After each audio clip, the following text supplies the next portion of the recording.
우리가 부르는 찬양곡들 보면 하나님 은혜를 찬양하는 곡들이 참 많죠. 은혜 아니면 살아갈 수가 없네, 호흡마저도 다 주의 것, 이런 것들도 있고요. 또 하나님의 은혜, 하나님의 은혜로만 살아간다는 그런 고백들 참 많이 우리가 맞이하게 됩니다. 은혜를 잊는다, 이것은 굉장히 안 좋은 일이죠. 예수님을 알지 못하던 우리의 조상들도 은혜를 잊는 것을 굉장히 수치스러운 일로 생각했고, 그런 사람들은 배은망덕한 사람이다 이러면서 경계하기도 했습니다. 전래동화에도 보면 은혜 갚은 까치, 이런 이야기가 나오는 것은 그런 까치와 같은 민물도 은혜를 갚을 줄 안다, 사람이면 어떻게 은혜를 잊을 수 있느냐, 이렇게 교훈을 주고 있는 것입니다. 은혜를 잊으면 사람들은 어떻게 되는 것일까요?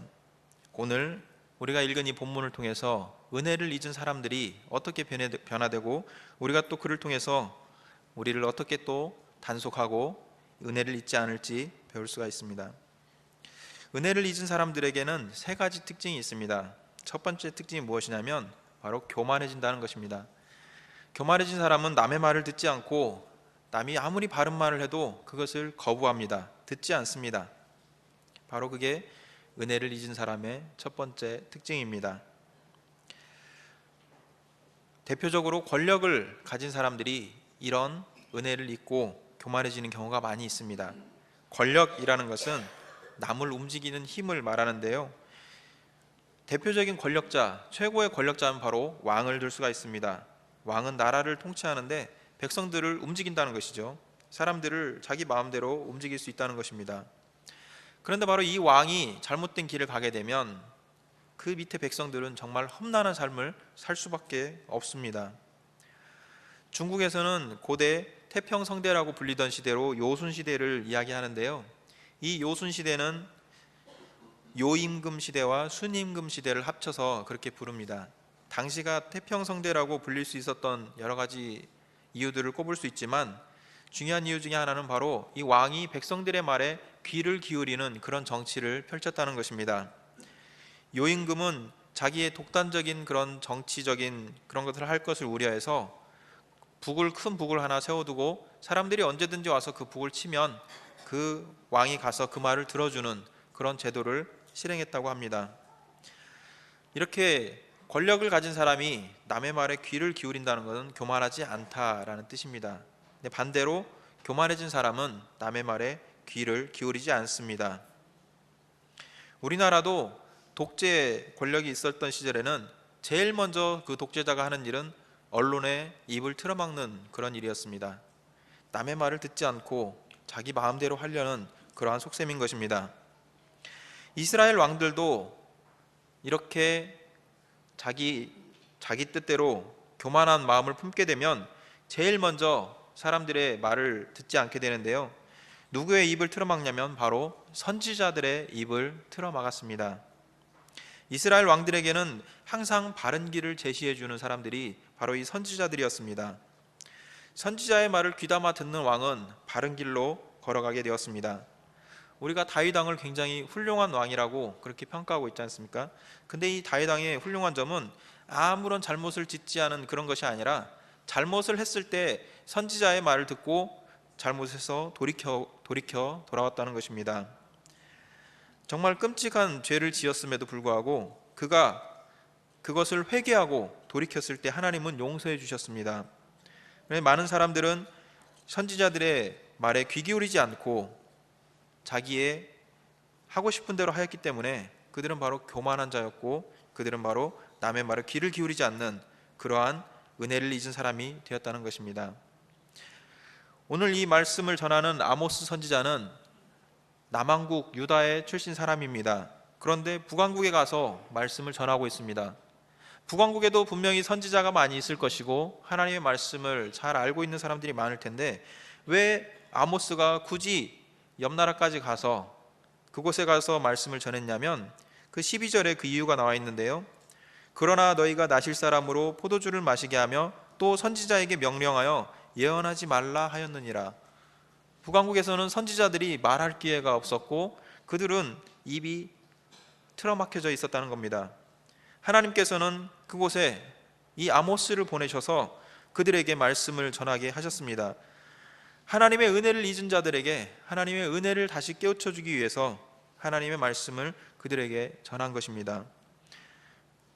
이 첫 번째로 은혜를 잊은 사람의 이 교만한 특징, 남의 말을 듣지 않는 이런 사람들의 특징에서 우리는 벗어나서 하나님의 은혜를 기억하는 사람이 되려면 늘 겸손한 마음을 가지고 감사한 삶을 살면서 하나님 말씀에 귀 기울이는 그런 바른 삶을 살아가야 될 것입니다. 두 번째로 은혜를 잊은 사람의 특징은 은혜 주신 분을 잊어버립니다. 누가 나에게 은혜를 주셨는지, 내가 누구 덕분에 이렇게 잘 살게 되었는지 그것을 잊어버린다는 것입니다. 하나님께서 이스라엘에 정말 큰 은혜를 베풀어 주셨는데요, 9절 말씀을 같이 한번 읽어보도록 하겠습니다. 내가 아모리 사람을 그들 앞에서 멸하였나니 그 키는 백향목 높이와 같고 강하기는 상수리 나무 같으나 내가 그 위의 열매와 그 아래의 뿌리를 진멸하였느니라. 이건 바로 이제 출애굽 당시 모세를 통해서 아모리 사람의 왕 시혼을 물리친 그 내용과 함께 또 가나안 지역을 정복한 그 하나님의 은혜를 기억하게 하는 말씀입니다. 아모리 사람은 여기 성경 말씀에서 표현한 대로 정말로 굉장히 강인한 사람들이었습니다. 이스라엘 사람들은 정탐꾼을 보내서 가나안을 정찰하고 와서 돌아와서 하는 말이 우리는 그들 앞에 갔을 때 메뚜기 같다라고 평가합니다. 그만큼 그들에 비하면 자기들은 형편없이 약하다라고 보는 것입니다. 그렇다면 그들이 얼마나 강인한 사람들이었는지 알 수가 있죠. 이 강인한 사람들을 몰아내고 그곳을 차지할 수 있었던 것은 온전히 하나님의 은혜였습니다. 이스라엘의 능력으로 그들을 물리친 것이 아니라 하나님께서 그들을 물리쳐 주셨습니다. 이 아모리 족속이 왜 이스라엘에게 진멸당하고 하나님께서 그들을 물리치셨을까요? 단순히 하나님께서 이스라엘을 사랑하시기 때문에 아무 죄도 없는 그 지역을 차지하고 있는 사람을 몰아내신 것이 아닙니다. 창세기 15장 16절 말씀에는 하나님께서 아브라함에게 약속을 주시는 그 내용인데요, 그 중에 내 자손은 4대 만에 이 땅으로 돌아오리니 이는 아모리 족속의 죄악이 아직 가득 차지 아니함이니라 하시더니, 이런 말씀이 있습니다. 아브라함이 가나안에 거주하는 그 지역에도 그 당시에도 아모리 족속들이 살고 있었는데 그들의 죄가 아직 가득 차지 않았기 때문에 그들에게 그 땅을 빼앗지 않으시겠다라는 그런 말씀입니다. 그런데 이 아브라함 이후에 수백 년이 지나는 동안 이 아모리 족속은 죄악을 회개하지 않고 죄악을 점점 쌓아서 가득 찼기 때문에 결국에는 하나님의 심판을 받을 수밖에 없었다는 말입니다. 근데 이 심판이 바로 이스라엘 자손에게는 큰 은혜가 되었는데 이 은혜 주신 하나님을 지금 이스라엘은 잊어버리고 있다는 겁니다. 하나님을 잊어버린 겁니다. 하나님이 주신 은혜를 기억해야 되는데 내가 가지고 있는 것, 받은 것만 생각하고 누가 주셨는지를 잊어버리고 있다는 것입니다. 하나님의 결정적인 은혜는 또 10절 말씀에도 말씀하고 있는데요, 10절을 한번 같이 읽겠습니다. 내가 너희를 애굽 땅에서 이끌어내어 40년 동안 광야에서 인도하고 아모리 사람의 땅을 너희가 차지하게 하였고. 이스라엘이 경험한 가장 큰 은혜는 바로 출애굽입니다. 출애굽은 단순히 애굽을 탈출한 것을 출애굽이라고 말하지 않고요, 애굽을 탈출하여서 가나안까지 가는 그 여정을 하나님께서 보호하셨고 인도하셨고 또 가나안에 정착하기까지 하나님께서 이루어 주신 모든 것을 다 통틀어서 출애굽의 은혜라고 말합니다. 만약에 아무것도 그냥 애굽에서 이끌어냈을 뿐 하나님께서 그들을 방치하시거나 내버려 두셨다면 그것은 은혜라고 볼 수가 없었을 것입니다. 예전에 미국에 노예 제도가 있을 때 노예 제도가 해방되고 나서도 많은 노예들은 그것을 즐거워하지 않았습니다. 왜냐하면 먹고 살 것 아무것도 없는데 해방되었으니 나가라 하고 집에서 내쫓겼기 때문에 그렇습니다. 그것은 해방이 아니고 유기이고 방치입니다. 그것은 은혜라고 볼 수가 없는 것이죠. 그런데 하나님의 은혜는 이런 것이 아닙니다.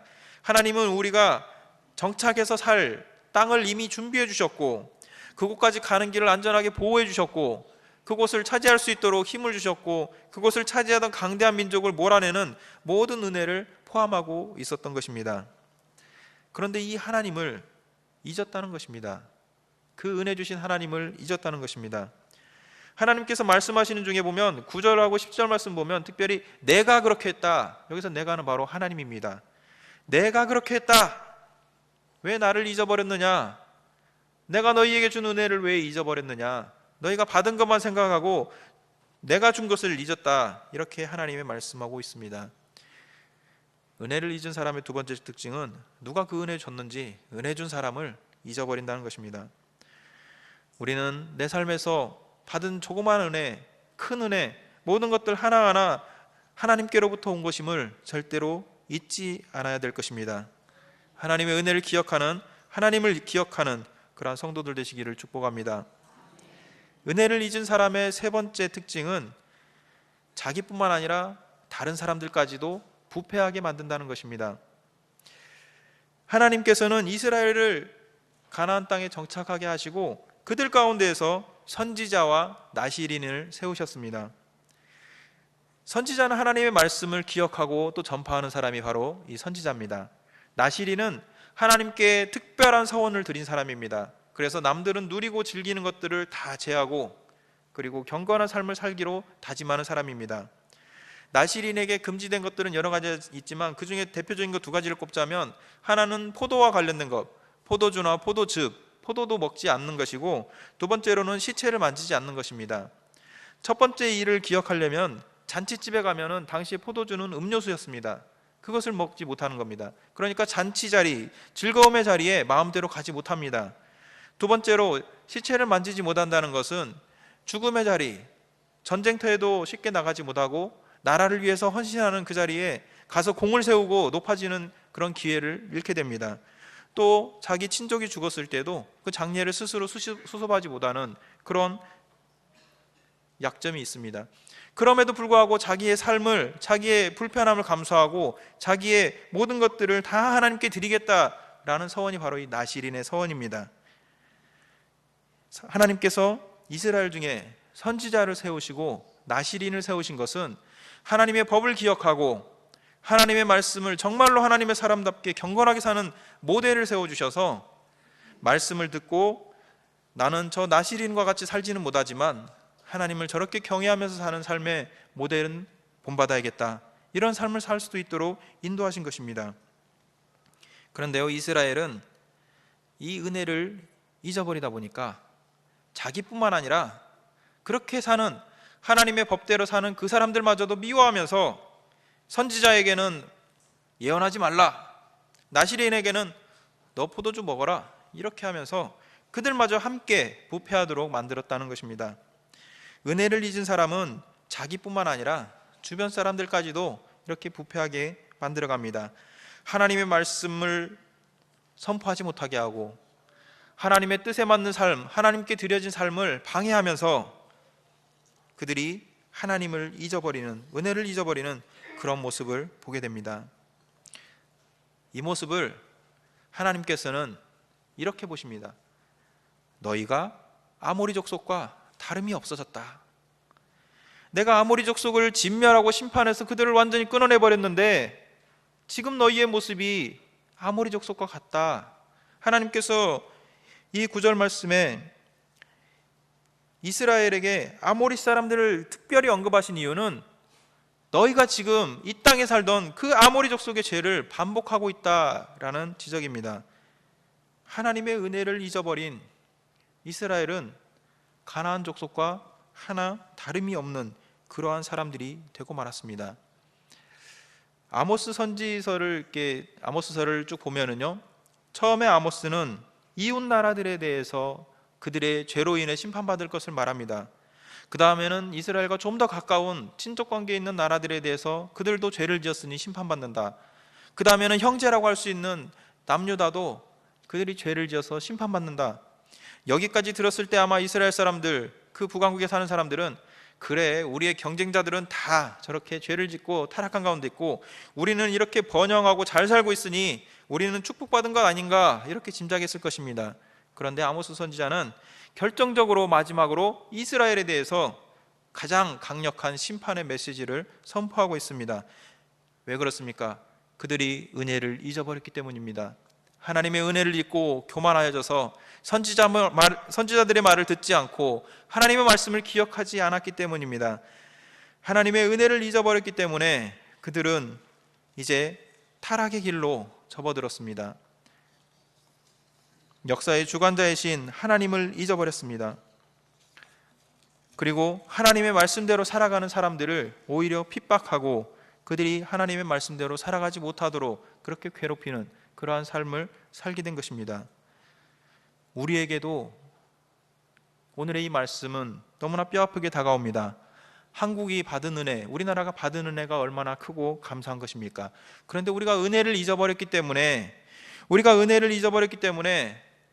이 나라가 점점 부패해 가고 있습니다. 하나님 말씀에 귀 기울이는 사람이 적어지고 하나님 말씀대로 사는 사람들은 오히려 손가락질 받으며 웃음거리가 되는 그러한 세태의 모습들을 보게 됩니다. 하나님을 잊어버린 많은 사람들을 보게 됩니다. 하나님의 백성다운 삶을 살면서 손해보면서 사는 그런 삶을 사는 사람을 보고 저 사람은 바보 같다라고 그렇게 손가락질하는 사람들이 많아지고 있습니다. 우리가 은혜를 잊지 않으려면 첫 번째로는 하나님 말씀에 귀 기울여야 합니다. 가장 바른 말씀, 우리를 바른 길로 인도하시는 그 하나님의 말씀에 귀 기울여야 됩니다. 두 번째로요, 우리는 은혜 주신 분을 항상 기억하고 감사해야 됩니다. 하나님께서 나에게 주신 은혜를 항상 기억하면서 하나님 감사합니다. 하나님께서 주셨습니다. 하나님의 은혜입니다. 이런 감사의 고백들이 우리가 하나님을 늘 기억하는 방편이 될 것입니다. 세 번째로는요, 우리가 하나님 백성다운 삶을 살면서 혹 나는 그렇게 경건하게 살지 못한다 하더라도 그렇게 사는 사람들을 본받으려고 노력하면서 그들을 응원하고 그들과 함께 살 수 있도록 또 그들을 도와주면서 그렇게 함께 살아가야 됩니다. 이 하나님의 은혜를 기억하면서 하나님의 백성으로서의 이 아름다운 삶을 살아가는 그런 멋진 동일의 성도님들 되시기를 주님의 이름으로 축원합니다.